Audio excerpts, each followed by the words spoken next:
ಪ್ರಿಯ ವೀಕ್ಷಕರೇ, ಈ ವಿಡಿಯೋದ ಆರಂಭದಲ್ಲೇ ನಿಮಗೊಂದು ಪೂರ್ಣಾಹುತಿಯ ಛಾಯಾಚಿತ್ರವನ್ನು 4 ಸೆಕೆಂಡುಗಳ ಕಾಲ ತೋರಿಸಲಾಗಿತ್ತು.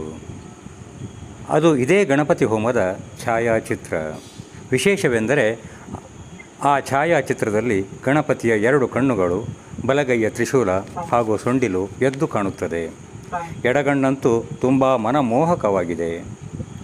ಈ ಪೂರ್ಣಾಹುತಿಯ ಚಿತ್ರೀಕರಣ ಮಾಡುತ್ತಿರುವಾಗಲೇ ತೆಗೆದ 2 ಛಾಯಾಚಿತ್ರಗಳಲ್ಲಿ ಇದು ಮೊದಲನೆಯದು.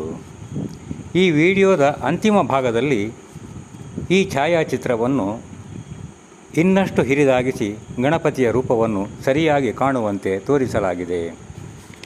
ಖಂಡಿತವಾಗಿಯೂ